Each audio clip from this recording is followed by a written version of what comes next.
Today I'm going to be making a fresh mulberry ice cream. I have fresh mulberries from my tree, and a lot of you probably can't find fresh mulberries, so you could make this recipe with any kind of fruit, really. I'm using the mulberries because they're in season and I wanted to try it. I haven't done it before. The mulberry has a really light taste. It's not really super sweet like a strawberry. So I'm going to adjust my sugar and add a little bit more. I'm using Splenda. You can use any sugar or sugar substitute, whatever your preference is. I did add a little bit of honey just because I wanted to do something light, but I didn't want it to taste too diet. So I'm adding a little bit of honey in there. I'm going to be using protein powder and almond milk. So it's going to be a nice, healthy, low-calorie ice cream. I've been eating a lot of really rich, high-fat content ice cream, and it's been delicious, but I'm gaining a little bit of weight, so I'm going to cut back a little bit. I am, however, going to add a little bit of sourdough because I have some starter that I don't know what to do with. They suggest making pancakes or waffles, and I don't really want to do that. So I'm going to add it to my ice cream. I think it's going to just add a little bit of sourness. I think it'll go really nicely with the berries. And I'm also going to be adding a little bit of lemon and lemon zest. I think lemon zest is the key to really making your ice cream taste good. So I'm going to start with my protein powder, and I'm just going to put it, I'm going to use my Magic Bullet. If you don't have a blender, you can use the actual mix-in cycle for the creamy. You can just put all your stuff directly into your jar, into your container. I'm trying to get this even. I'm going to do about a scoop. And before I add my milk, I'm just going to add a tiny bit of milk, and then I'm going to add my berries.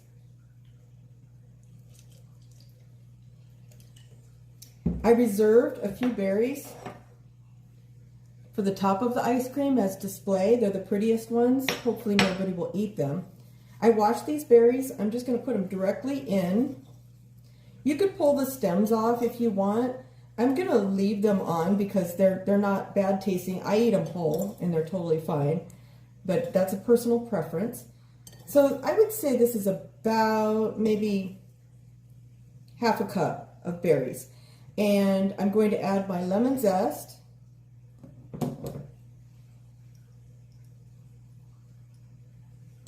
Put this here so you can see it. Lemon juice. This is going to bring out the flavor of the berries. It gives it a little punch. My sourdough starter.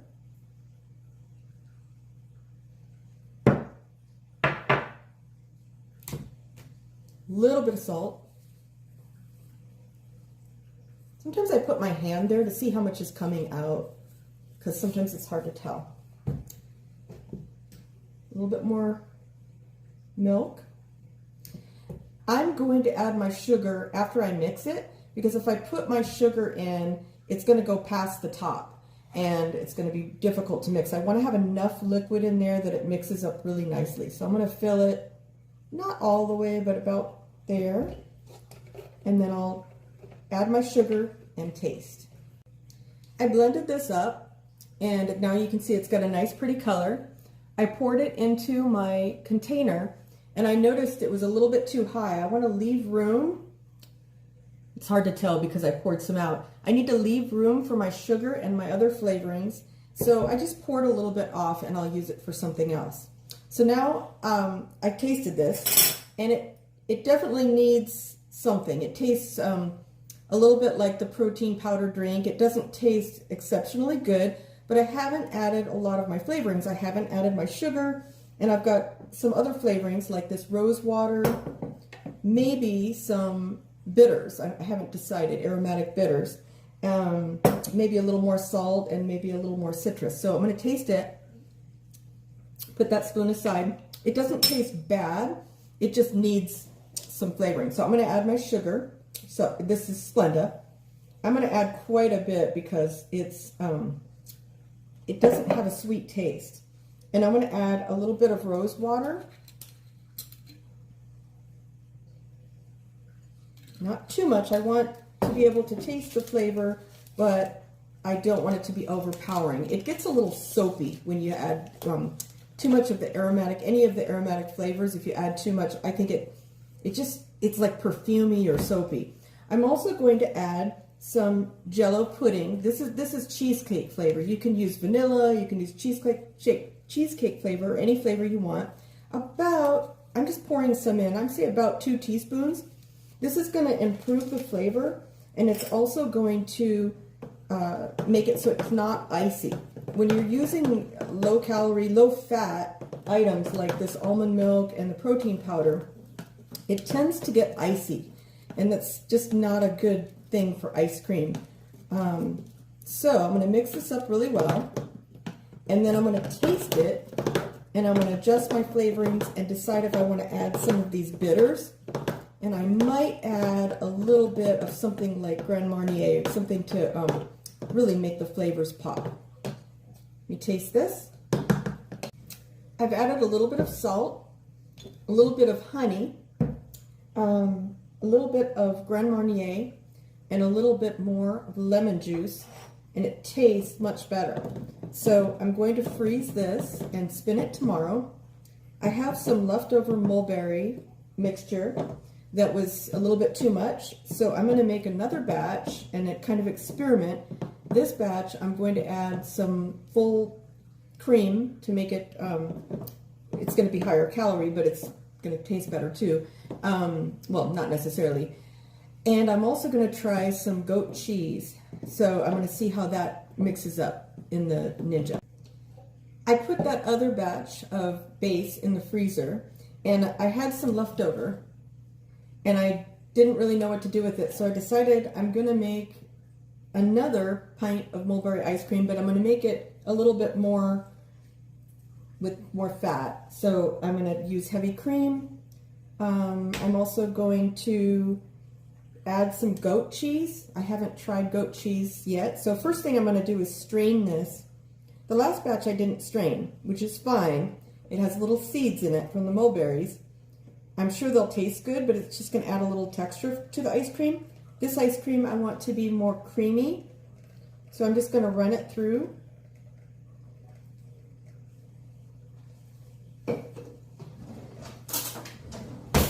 I'm going to use a spoon to get it to go through the sieve. This is just makes it a little faster.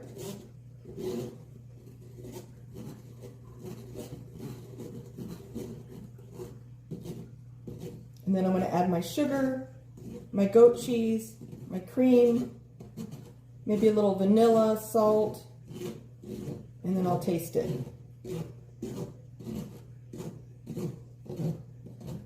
This one I'm not going to add the rose water or the Grand Marnier.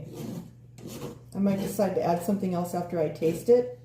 A lot of my recipes, it's kind of taste as you go and see what it needs, see what it's lacking, and go from there.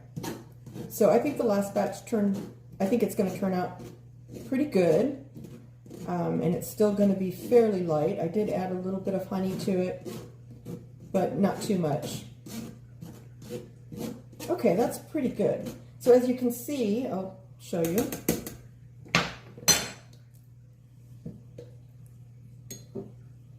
Now it's not too much. It's just a nice creamy blend of mulberry. It doesn't have any sweetener in it. So I'm going to add my sugar. As I said, the mulberry is not very sweet, so I'm adding quite a bit of Splenda. And I'm going to add, I'll go ahead and add everything. My goat cheese. What I'm going to do, I don't mind if the goat cheese is kind of in little crumbles.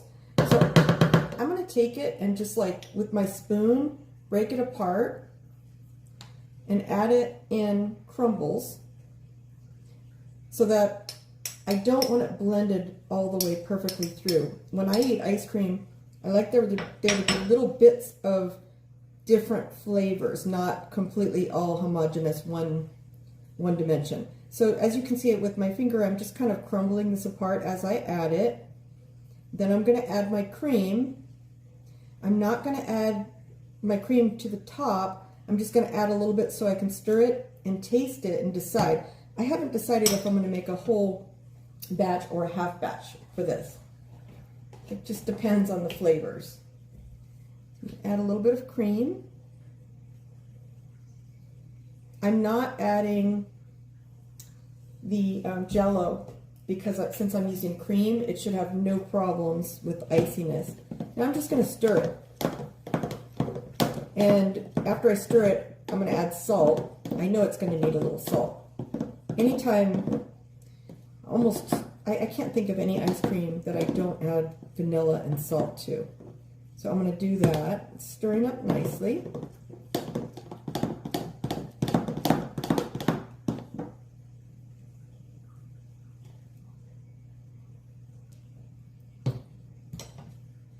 And as I said, I don't mind chunks of I didn't want it completely blended. I don't mind chunks of the goat cheese, but my chunks I think are a little bit too big. So I'm going to run it through the mix-in cycle after I taste it.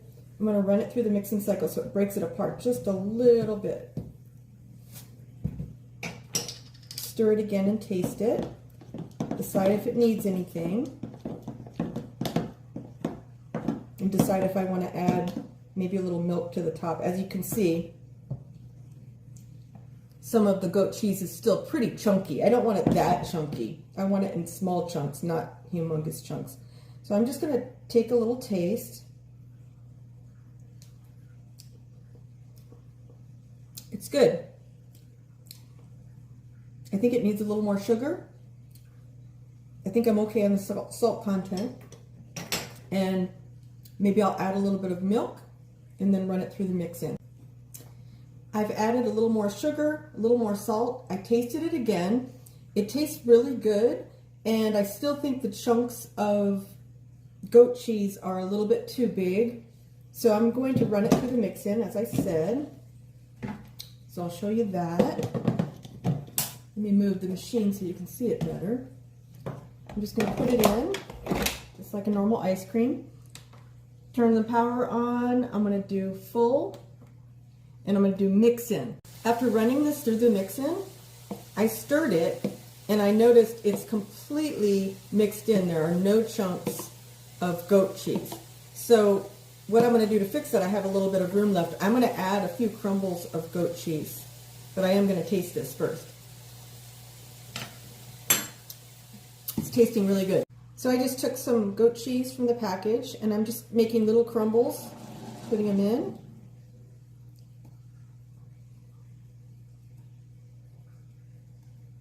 And then I'll just freeze it just like that, and it should be good. Here's my finished product. After tasting it several times, I decided to add a little more salt. I think that's the key in a lot of ice creams is you have to add enough salt content to counterbalance the sweet. Otherwise, it's just sickly sweet and it has no dimension. So I think this one's going to be really good. I'm excited about it. The best thing and the worst thing about the Ninja CREAMi is that you have to wait 24 hours before you can taste it. Every time I open up a base to spin that's been frozen, I feel like it's opening up a present, and it's exciting. So we'll see tomorrow how this is. I've frozen these two Mulberry ice creams for 24 hours. This one is the light ice cream made with protein powder and almond milk, and this one is the higher fat ice cream that has goat cheese and milk and cream in it. So I'm going to spin these both and see, kind of do a compare and contrast. First up is the full fat Mulberry ice cream. It turned out perfect consistency. So now I'm going to serve it. And as I'm scooping it up, I can tell that it's exactly as I want it. I'm not going to do a big scoop. Take some of this off.